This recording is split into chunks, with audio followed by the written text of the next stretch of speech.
presidente de Aragón y Asociados, experto en investigación de mercados, analista e investigador político y social, consultor político, asesor en marketing, profesor universitario, involucrado en 56 campañas políticas presidenciales de gobernadores y municipales.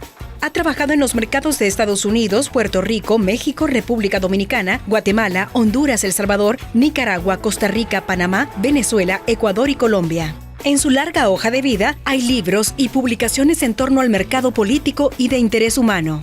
Miembro Rotario activo. Él es Alberto de Aragón, nuestro invitado especial en Susana 360. Hola, como siempre es un gusto poderles recibir a través de la pantalla de Azteca Guate. En Susana 360, una visión completa del ser humano detrás del personaje. Durante estos casi, 14, 15 meses, más de un año al aire, la verdad me he sentido muy complacida, no solamente por la sintonía de todos ustedes, por sus mensajes a través de las redes sociales, sino porque he tenido la oportunidad de conocer a grandes personajes. Y como siempre, la idea de este programa es que ustedes puedan tener esas personas que les sirvan de inspiración, de ejemplo, y que nos sintamos orgullosos de nuestra tierra, la tierra del Quetzal, no solamente por los guatemaltecos, sino que también por esos extranjeros que llegan a vivir, se quedan acá y aman a nuestro país como si fuera de ellos. Y precisamente tengo el gusto de recibir a Alberto de Aragón. ¿Cómo estás? Vamos a brindar por la vida, ¿te parece? Brindamos por la vida, claro que sí. Bienvenido a Susana 360. Gracias, Susana. Gracias por aceptar la invitación. Sé que tienes una agenda apretadísima. Un honor para mí estar contigo de plano. Acabamos de ver el escaneo 360. Obviamente tú tienes un currículum, una hoja de vida extensa. Yo que te conocí cuando tenía 23 años, hace ya varias lunas, me llamó la atención el carisma y la forma de expresarte en radio, y recuerdo que yo estaba continua a esta emisora y me acerqué para verte y empecé a escuchar los comentarios de la gente, tu análisis. Obviamente que para ese entonces, a mis 23 años, yo no estaba tan metida en la vida política del país, pero era una joven que tenía muchas ganas de aprender.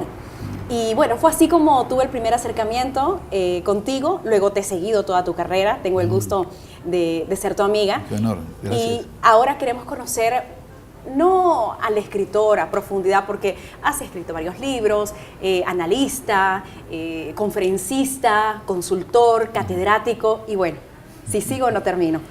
Queremos conocer cómo era Alberto de Aragón de niño. Pues de niño, pues yo fui un niño bastante feliz. Lógicamente tuve mis altas y bajas, etcétera, pero fui feliz por cuestiones que lógicamente no tuve ninguna injerencia en ellos. Me llevaron a los 2 meses y medio de edad a los Estados. Entonces yo aprendí inglés antes que español. ¿Tú naciste en Cuba? Yo nací en Cuba. Volví a Cuba a los 3 años. Estuve hasta los 12, vino un golpe de Estado, Batista, etcétera. Entonces mi papá no quería a ese señor, entonces nos volvimos a los Estados. Papá era médico de los consulados. Y entonces estudié la primaria en Miami. Miami se convirtió prácticamente en una segunda patria. Y regresé a Cuba, entonces después a los 15 años, y fue una vida muy agradable. Cuba es un lugar de ensueño, a pesar de todo sigue siendo un lugar de ensueño. La infraestructura es hermosa, es bellísima. O sea, como dijo un amigo mío, procura vivir en un lugar donde el amanecer te dé ganas de sonreír. Entonces, eso me encantó. Procura vivir en un lugar donde el amanecer te den ganas de sonreír. Entonces, amanecer en Cuba te hace sonreír. Entonces, es hermosa por muchas razones. Entonces, y de los 15 años a los 20 más o menos que ya tuve, entonces después salí, pues tuve una adolescencia muy agradable. La gente cubana es muy calurosa, el lugar es muy hermoso. Tuve la suerte de ser parte de una familia, yo diría de clase media hacia arriba, para médico, era pedagoga, etcétera. Y entonces, ¿Cómo se van de Cuba a los Estados Unidos? ¿Cómo se van? Ok. Mi padre se fue antes porque se retiró como médico y se fue. Compró una casa en Daytona Beach, preciosa, retirado. Entonces viene y viene el golpe en Cuba. Él había sido médico de Fidel, algo él conocía a Fidel y era totalmente fanático de él. Yo no lo conocía, lo conocí por minutos, y ese personaje de frente a uno es impresionante. No estaba de acuerdo con sus ideas, lo que estaba haciendo, pero sin embargo su personalidad ¿Te impactó? Me impactó tremendamente, pero ya yo estaba en un proceso de querer salir. Entonces, muy joven, me casé con una dama bella, finísima, una mujer muy linda, que desgraciadamente la vida se la llevó ahora en diciembre pasado, la madre de mi primogénito. Y entonces pues hubo situaciones en que yo empecé a diferir, como muchos otros cubanos jóvenes, con lo que estaba pasando en el sistema.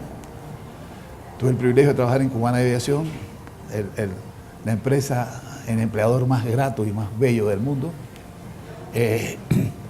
Y esa conexión pues me permitió, después que tuve ciertas dificultades en cuanto a entendimientos con algunas personas allá, salir con mucha dignidad. Salí en un vuelo de Miami, de La Habana a Miami, sin ningún problema, y había dejado algunas circunstancias, algunas cosas que yo estaba en contra del régimen. La diferencia es, y le doy gracias a Dios, que en vez de remar, como hace mucha gente, simplemente salí en avión. Sí, por eso te lo preguntaba, porque la mayoría de historias es así. En avión, perfectamente bien. Iba un interventor, iba jugando los ceritos conmigo, pero un hombre joven, muy jovencito. Pero la historia está en que dejé en el vientre de la mamá una criatura que no pude conocer hasta los 30 años de edad, y lo conocí aquí en Guatemala, en Antigua Guatemala. Yo estuve, yo puedo decir 30 años, estuve persiguiéndolo durante 20 y pico de años, porque cuando yo empecé a sentir que él tenía discernimiento, empecé a buscar las fórmulas para llegar a él. De hecho, varias personas guatemaltecas, entre ellos un no guatemalteco, el papá de Phil Chicola, que trabaja en la embajada. El papá de Phil Chicola fue el primero, o sea, Phil Chicola papá, fue el primero, ahora dice el papá de él porque se ha hecho más famoso el hijo, pero Phil Chicola papá fue el primero que se entrevistó cara a cara conmigo. Y me mandó nota que decía, este es el encuentro más dramático que he tenido en mi historia. La entrevista con mi hijo, que es un genio, genial. Bueno, tiene de dónde salir, ¿no? Bueno, la madre era muy inteligente. Madre y el padre. Entonces, Alberto, naces en Cuba, hijo de médico y pedagoga. Te vas a los Estados Unidos. Ajá. Y a pesar de que te has ido en un vuelo y no has pasado por lo que han tenido que pasar muchísimos cubanos, también me puedo atrever a decir que no es nada fácil, porque dejar tu país, irte para los Estados Unidos, un ambiente totalmente distinto, las condiciones también. 20 años, no sé si te fue más difícil dejar tus raíces o dejar a tu bebé que recién estaba gestándose en el vientre de tu esposa. Me lo habían prometido 2 semanas después que iba ella, cosa que se convirtieron en 30 años. Llegarlo a conocer fueron 30 años porque no la mandaron. Hay un libro sobre eso que se llama El fin conocí a mi hijo, entonces, no, pero lo dramático es que yo salí con $5, como todos los cubanos, y 2 mudas de ropa, que es lo que te permitían. En el aeropuerto alguien lo vi con mucha angustia y le di 1.25. Me quedé con 3.75 para iniciar mi vida, pero Dios me produjo una memoria, sobre todo para los números muy pródiga, que no sé cómo llamarles. La cuestión es que... ¿Cuántos años tenías? 20 años. Entonces, la cuestión es que la persona que me iba a esperar, y con unas promesas de negocio y cosas, no estaba. En un año y pico recibí 2 traiciones. Una de la que fue la abuela de mi hijo, o sea, que en paz descanse la señora, con algunas justificaciones que yo las tengo que reconocer, pero ella fue la que evitó que la mamá se fuera conmigo. En un principio me dijo, te voy a regalar mi libro, exacto. Pero entonces cuando llegué a Miami, el que me iba a estar buscando tampoco fue. Así tuve 2 traiciones menos en el lapso de 1 hora y pico. Como un tsunami para ti. Y a tus 20 años, imagínate, cuando uno está pasando por ese proceso de la adolescencia, de entrar en la edad adulta. Sí, y no solamente eso, es que no sabía qué hacer con 3.75 para empezar mi vida. Pero recordé el número de telefónico de una compañerita de estudio, se llama Joan Berman. Y dije, agarré una moneda de 5 centavos y marco, hello, Joan, ¿Alberto? Se acordó 7 años después, porque habíamos estudiado hasta que teníamos 14 años. Sí, que estás aquí, sí, bueno, y Joan va a buscarme. Y entonces me dice, ¿a dónde te llevo? Y en el libro dice, y fue la primera vez que dije, no sé a dónde me llevas. Con eso me quiero quedar porque vamos al corte comercial, mi estimado Alberto. En este ambiente tan cálido tenemos fuego, tenemos brillo chispeante en tu mirada cuando hablas hablas de tu hijo, tenemos bebidas energizantes bebidas naturales. energizantes naturales y también tenemos el ejemplo en Alberto y estoy segura que también en la vida de cada uno de ustedes pueden encontrarlo, como a veces hacemos planes, nos aferramos a ellos y estamos tan seguros de que van a suceder tal cual lo hemos visualizado y llega un momento donde nos azota una tormenta, como en el caso de Alberto, pero hay que tener fe, hay que tener esperanza, porque de repente llegan los milagros como ese número telefónico de tu ex compañera, y seguro que ustedes también, si se toman el espacio y el tiempo y la paciencia para hacer un experimento y ver su vida hacia atrás, van a encontrar muchos milagros.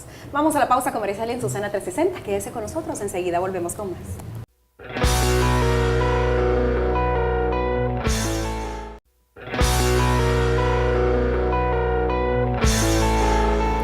Alberto, me quedan cortos los 30 minutos en Susana 360 para seguir hablando, conociendo de tu vida y sobre todo entendiendo a través de tu caminar muchas cosas que nos pasan a nosotros también y que a veces nos encerramos en una burbuja y no nos damos cuenta que dentro de todo y los problemas y las complicaciones la vida es maravillosa. Así es. Maravillosamente encontraste ese número de teléfono, le hablaste a tu ex compañera y entonces, ¿dónde dormiste esa noche? En casa de ella. Sí. Entonces los padres estaban esquiando en Lake Tahoe y entonces me dijo, mira, estoy sola, entonces ¿tienes opciones?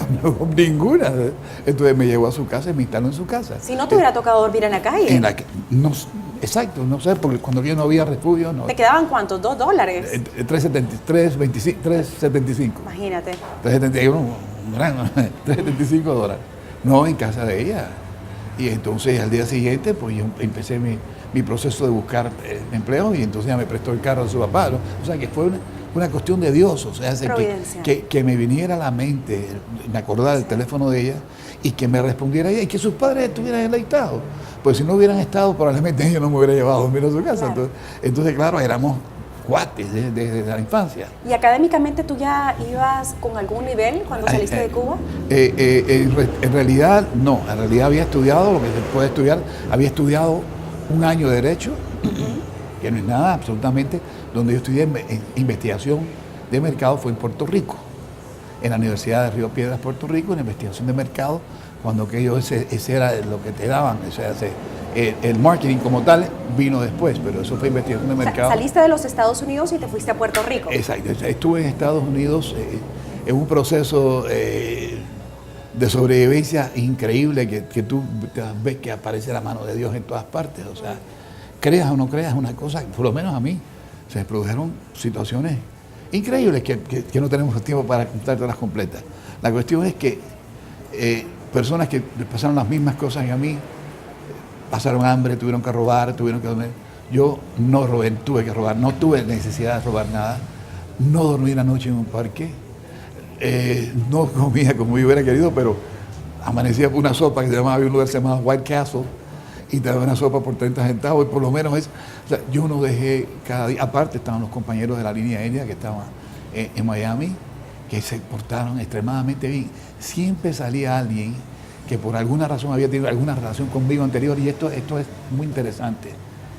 Personas que por el efecto político que fueron desplazadas de sus grandes posiciones en Cuba, y para mí eran tan amigos míos después de desplazados como antes. Y hubo hasta quien yo le di el hombro, la apoyé, esas personas me las encontré después en Miami en la búsqueda de trabajo. Y esas personas ya estaban en una posición algo mejor, y de ahí surgieron soluciones increíbles que un año o 2 años antes, por un gesto que se tiene con cualquiera, tuve, y simplemente se convirtió en una bendición tremenda por parte de ellos. O sea, haz bien, no mires aquí, y hay siempre una compensación, y te digo sinceramente, el que no crea en la mano de Dios, que aparece por todas partes. Tú lo has experimentado. Yo lo he experimentado. Te fuiste a Puerto Rico, ahí te preparaste, ¿y cómo es que llegas a Guatemala?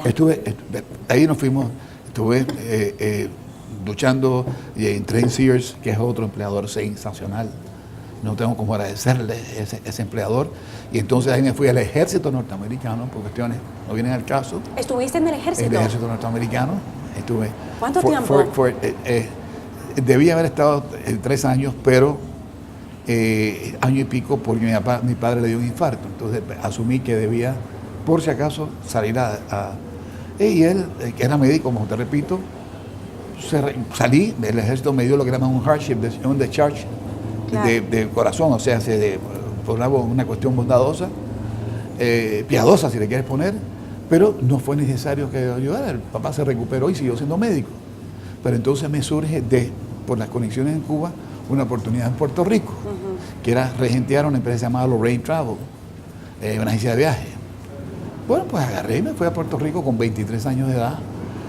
Llegué a Hawái en el Caribe, o sea, otro lugar lleno de encanto, lleno de gente linda, de gente de corazón. Y desde que llegas, la gente está buscando la forma de hacerse amigo tuyo. Y ese fue el efecto que tuve. O sea, tomé posesión al día siguiente y ahí empecé a tener amigos en Puerto Rico. Y ahí fue donde estudié. Ahí estudié y tuve la suerte de estudiar con Frank Irizarry, investigador de mercado, que a su vez había estudiado con Antonio Lazo de Nueva York, que era la gran nombre que para nadie significa nada. O sea, yo soy nieto, digamos, de Antonio Lazo, que era un investigador connotado cuando aquello, e Irizarry lo era en Puerto Rico. Y la providencia, muy reciente, después de haber terminado con él, me pone en una campaña política frente por frente a él. O sea, los republicanos, Luis Aferré, contratan a la empresa que estaba, que era Publicidad Ciboley, que después se convirtió en la más grande del mundo.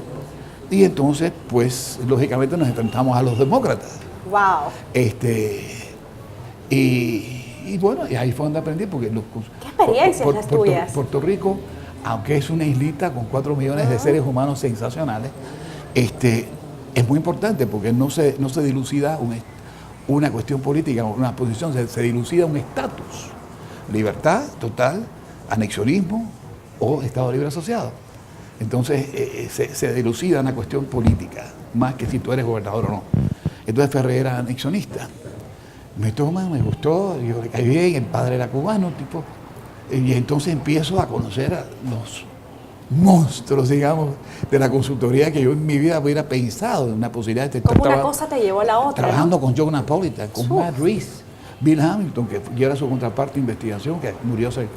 La diferencia es que yo soy tan latino que me quedé Bill muere con un año quizás menos o más que yo, con 400 y pico de campaña. Yo a esta altura tengo 56 nada más, por ser más latino que nadie. Entonces, pero me encuentro con esas eminencias y aprendo cosas que yo no había pensado nunca haber aprendido, ni en la universidad no había aprendido nunca.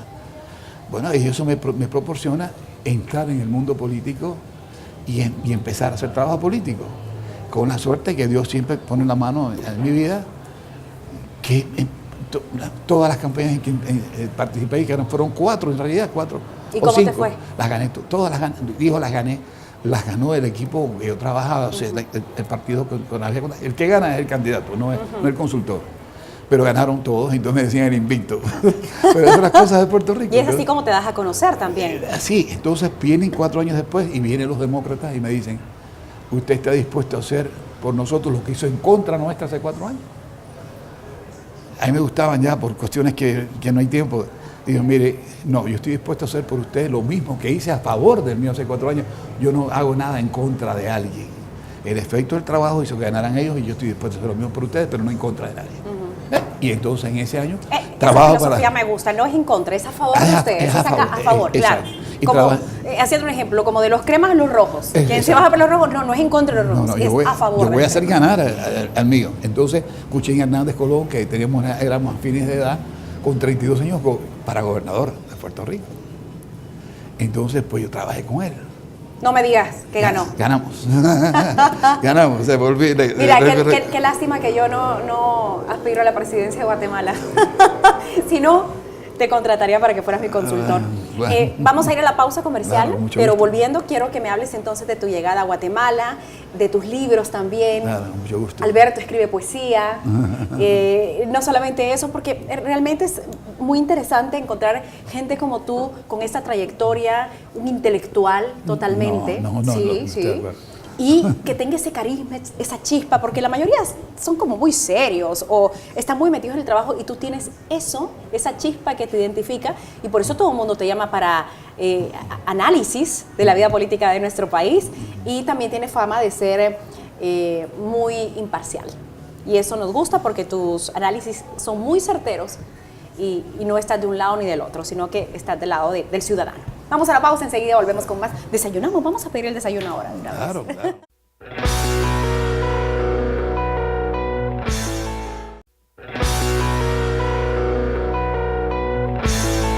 Conferencista, consultor y escritor. Estaba viendo en internet que tienes varios libros, entre ellos obviamente El encuentro con tu hijo, que me parece sumamente interesante, que estoy por leerlo, pero también está lo de cómo ganar el corazón y la mente de los votantes. Sí, cómo ganar el corazón y la mente de los votantes. Sí, ese está muy... Sí, eso, lo que sucedió con eso es que tenía años de conferencias en las universidades. Ajá.